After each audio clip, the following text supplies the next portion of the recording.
Bonjour à tous, j'espère que vous allez tous très bien. Nous allons aujourd'hui faire une analyse sur le pétrole ou l'or noir. En revenant au pétrole dont le cours depuis fin mars est reparti de plus belle, les Russes et les Saoudiens, en date du 9 avril 2020, se sont mis d'accord pour réduire à 10 millions de barils par jour, mais des experts disent que ce n'est pas assez.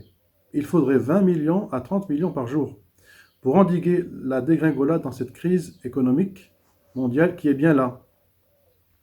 Pour exemple, le pétrole de Wisconsin, ils ont tellement pompé de pétrole qu'ils le donnent gratuitement aux tankers qui sont archi pleins pour le stocker. La richesse du Wisconsin, c'est 10% du PIB américain. Il y a 10 ans, des experts disaient c'est le peak oil, ou le sommet de la production de l'or noir conventionnel. Pétrole facile à extraire. Or aujourd'hui, il y en a à gogo.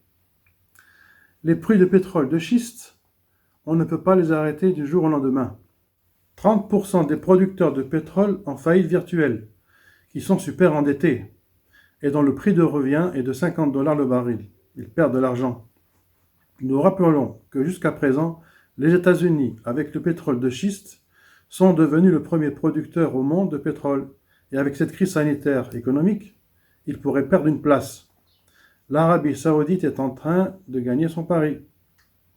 La compagnie d'État saoudienne Aramco avait annoncé vendredi 17 avril qu'elle allait mettre sur le marché 8,5 millions de barils par jour, à partir du 1er mai, en application d'un accord sur la réduction de la production entre producteurs de pétrole.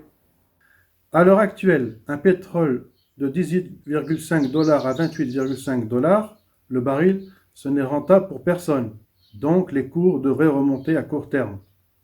Au 20 avril, l'échéance des prix du pétrole du mois de mai est au 21 avril 2020. Aussi, le 20 avril, c'est la panique. Il n'y a plus de place pour stocker. Les capacités de stockage ne sont pas limitées et se remplissent. Ces capacités sont déjà louées. Même si elles sont vides, elles ne sont pas disponibles. Le pétrole, donc, on essaye de le vendre à tout prix. Le WTI, coté à New York, chute à moins 37,63 $ le baril, ce 20 avril 2020. Donc, on va te donner 38 $ pour que tu viennes le récupérer et laisser de la place. C'est du jamais vu. Incroyable dans l'histoire des cours du pétrole. L'offre est trop abondante par rapport aux guerres des prix que se livrent les différents pays producteurs. Le pétrole est une matière première avec des contraintes de stockage et de livraison très fortes. Il y a des contraintes lorsqu'on doit le négocier sur les marchés. Il y a une multitude de prix en fonction du producteur et de la nature du pétrole et de son échéance de livraison. Il y a deux cours de référence.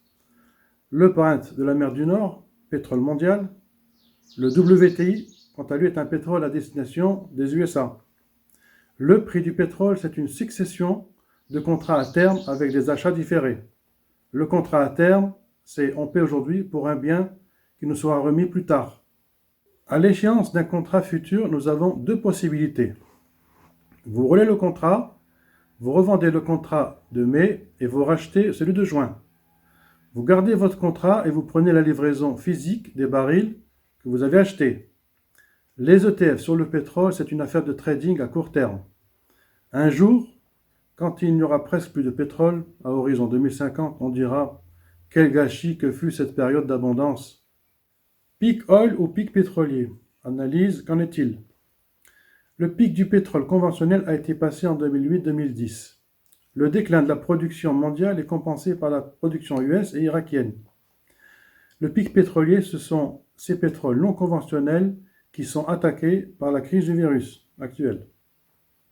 Le pétrole coûte de plus en plus cher à extraire, ce qui impacte la demande.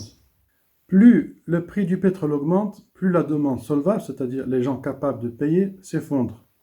Lorsque le baril passe au-dessus de 120 $, une récession apparaît. On ne touchera donc pas au pétrole à plus de 120 $. Il est inutilisable par nos économies d'aujourd'hui. Le pétrole pas cher fait baisser les investissements coûteux en pétrole non conventionnel de roche-mère et précipite la survenue du pic global.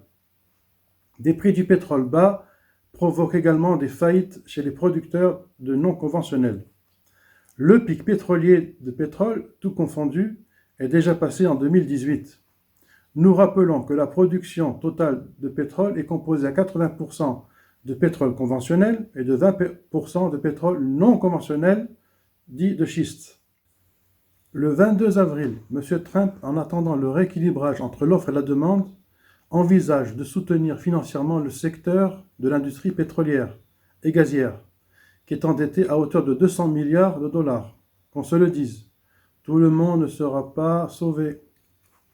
Au 30 avril, les cours du pétrole sont pour le Brent 26,52$ et pour le WTI 19,63$. On pourrait aller vers une crise du pétrole.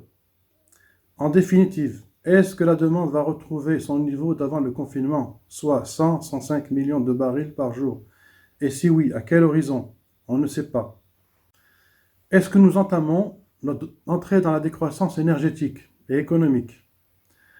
Allons-nous vers une diminution de notre vie matérielle?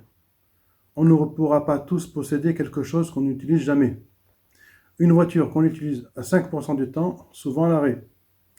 On sera amené à partager sa voiture, son usage. À se prêter un peu plus de choses comme nos parents et grands-parents faisaient entre voisins. Peut-être que notre niveau de vie immatériel va augmenter. On risque de repartir en arrière, à revenir à quelques années en arrière. Si vous avez apprécié la vidéo, lâchez un like, abonnez-vous, activez la cloche pour être au courant des dernières vidéos mises en ligne. Je vous remercie de m'avoir suivi et je vous dis à très bientôt dans une prochaine vidéo. Bye!